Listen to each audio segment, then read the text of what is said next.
Hello, welcome, and thanks for joining us for this presentation about how the INTERREG 5A funding is supporting oceanographic monitoring across the region. Hopefully I can give you a quick overview about how we're providing ocean climate data in the context of managing protected areas and species. I'd need to acknowledge an awful lot of contributions to this work from across the three projects. So apologies to those who haven't been listed specifically here. So I'll launch straight in and hopefully give a little bit of context before some of the detail on the activity that's being undertaken. Making the oceanographic observations and enhancing and integrating our platforms that are supporting the longer term time series across the region might not produce results in a short project time frame. So these aren't experiments with a project endpoint, but the project's monitoring goals are perhaps more of a slow burner, and these activities are designed to support and reinforce the longer term data sets that can sometimes take decades of activity to reliably detect scale across regional change across regional scales. There are of course deliverables within the three projects that contribute to this bigger, longer-term perspective, such as the development and the adoption of new technologies, the generation of new data from new sites, and of course the integration and most importantly the collaboration between institutes. These deliverables help to demonstrate the activity going on within COMPASS, SeaMonitor and MarPAMM. The importance of our oceanographic observations and our need to improve our understanding of ocean climate processes is put into context when we understand some of the needs behind it. This is all about marine protected areas and species, but it's also a lot bigger than that. So to help illustrate, I've shamelessly borrowed this theme from recent discussions with my director. He pointed out to me that the World Economic Forum now rates environmental pressures as amongst the main risks to the global economy. This in itself captures why we all need to invest our time, our energy, our money in understanding our marine environment.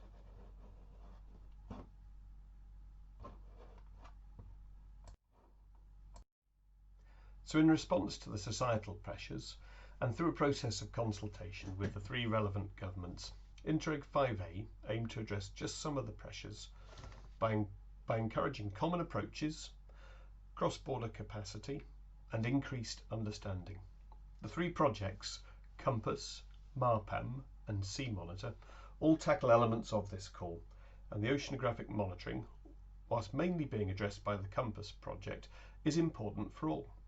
Different projects contribute with different activities, and their observations, taken alongside their activities, all bring knowledge to the greater good.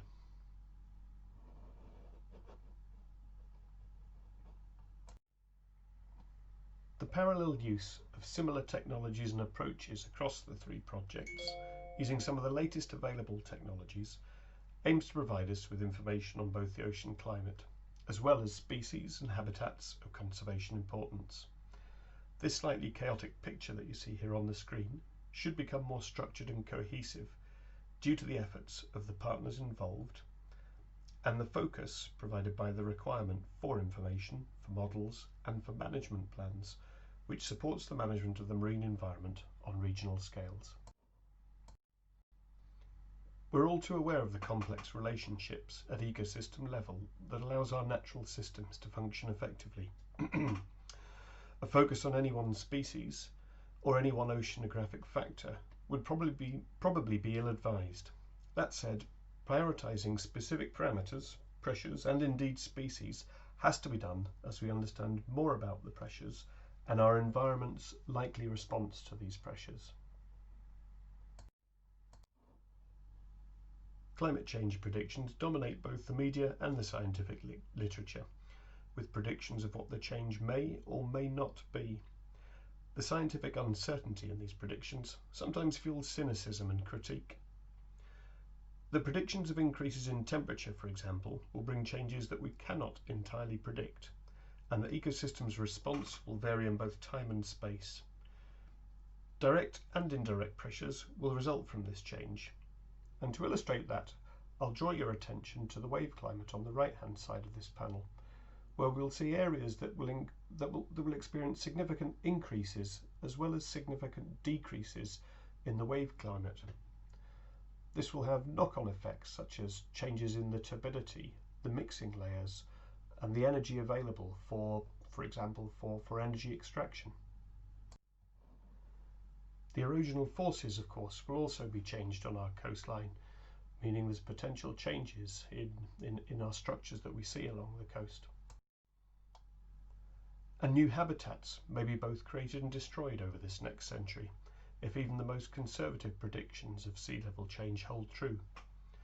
This is why, from both a human, economic perspective, as well as a holistic environmental perspective, we really need to coordinate our observations, improve our predictions, and enhance our communication of these risks. Understanding these changes, as well as communicating them, is really helped by having good, clear time series of data. Maintaining time series, such as this one from the Tiree Passage, is difficult due to the funding pressures. But time series like these categorically demonstrate the changes in our marine environment that we really must be ready to adapt to, regardless of the discussions and the cynicism behind climate change. Adam Ledbetter's data management presentation hits the nail on the head in identifying data as the foundation of any scientific network. This couldn't be more true in the context of our network of oceanographic buoys. So as well as the significant time series at Tiree, the Compass project's been lucky enough to bring in the massive long-term monitoring programme. This is Oceanographic and biological monitoring programme at Loch Ewe, that's had some funds injected through INTERREG 5A, and this is supporting and of course enhancing the activity that's already been underwritten by the Scottish Government. So here we're including new parameters and indeed recently included a new data buoy. So as we've seen across a number of sites, unforeseen circumstances such as the failure of hardware, theft in some cases, and of course the impacts of the COVID-19 pandemic on our operational activities have really highlighted the value of some of our remote unattended monitoring, and we're really getting a flavour for having a balanced approach for an investment in remote monitoring technology as being a very worthwhile strategy to underwrite our marine monitoring.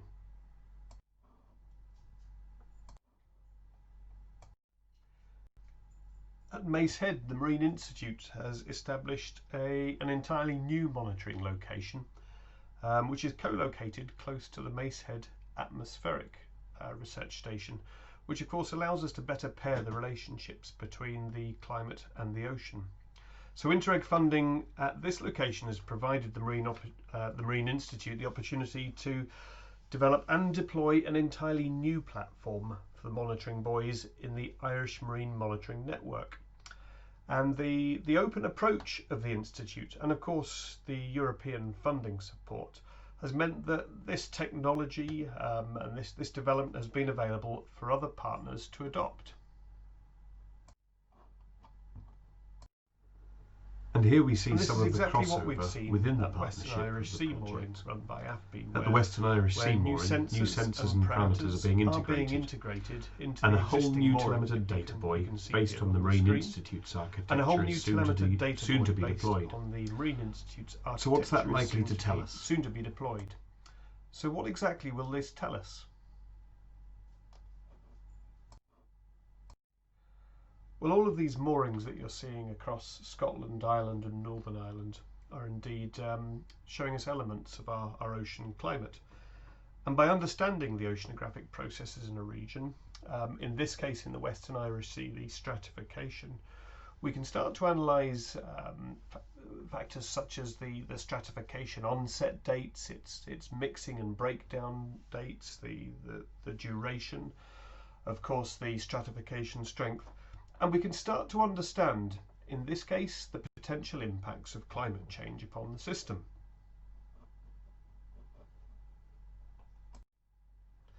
But taking that one step further, we're able to look into the chemistry, and this is where some of the new sensors that are being deployed by the partner institutes are deploying.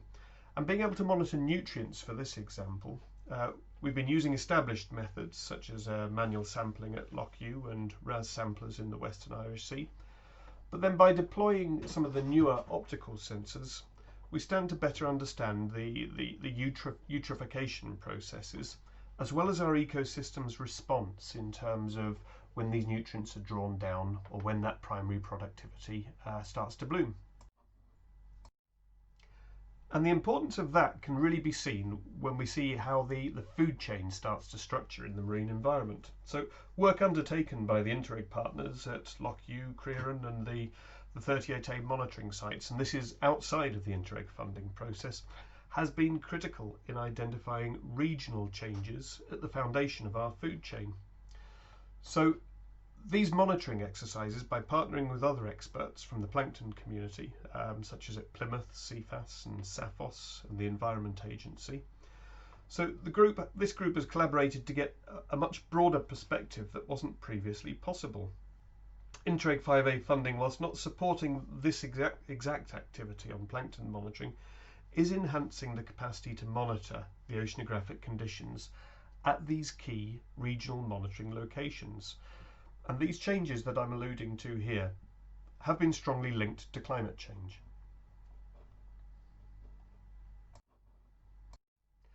So the observations undertaken by all three projects in terms of the marine environment, be they oceanographic or about the animals, the fish and the predators moving about, they're all contributing to our ecosystem understanding, as well as our ocean climate processes.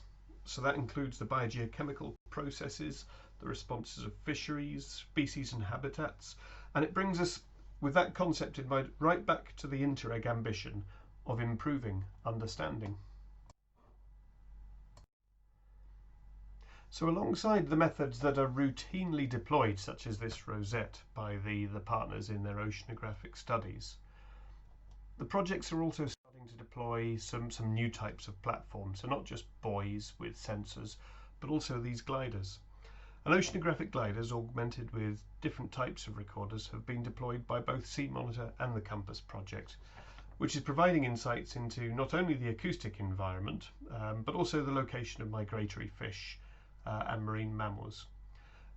It's their ability to deliver important information from areas that are seldom visited due to their remote location that makes these instruments so valuable. So the SeaMonitor project this year has deployed its Slocum glider, which traversed the shelf edge on a 28-kilometre transect of between approximately 300 and 600 metres depth, and it was collecting oceanographic data at the same time that it was listening out for tagged migratory salmonid fish. Of course, there are more deployments scheduled for between 21 and 22, and those are really associated with the deployment of the acoustic arrays, listening out for these tagged fish, and of course later in the year solely associated with the oceanographic data collection. So new instruments and sensors are being deployed on moored platforms that will enhance our understanding of climate change. Here at both this slide showing both Scottish and Irish platforms, they're showing the delivery of the ocean acidification sensors. Those are including sensors for PCO2 and pH, which are being delivered at a number of the key monitoring locations that we've described. So this is helping deliver new time series for new parameters, but it's also stimulating reviews into the effectiveness, the capacity, the costs, the relevance, and of course the future prioritization of specific monitoring activities. So new partnerships and connections are also being made across the region. In this instance, we see here a wave rider that's been deployed at the Western Irish Sea monitoring station. And these observations are a good example of how we're now simultaneously streaming data live to both UK and Irish infrastructure, and that's with the support of the data management package within the Compass project, and of course one of the project's non-contributing partners in CFAS. And of course all of this activity has to be undertaken in sight of the global and the regional initiatives that allow us to better integrate and reuse marine observation data.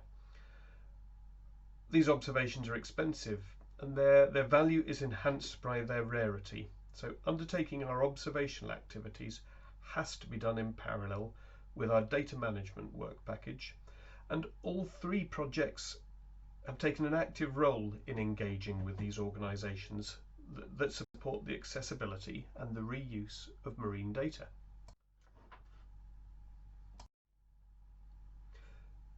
So in conclusion, I would just like to thank both the funding, the European Union and SEUPB for their support, and reflect, I suppose, on something that recently came up in a webinar discussion, and this was the Baltic Sea Conundrum, where how despite all of the monitoring and science around that region, it's resulted in a disappointingly low level of environmental benefit.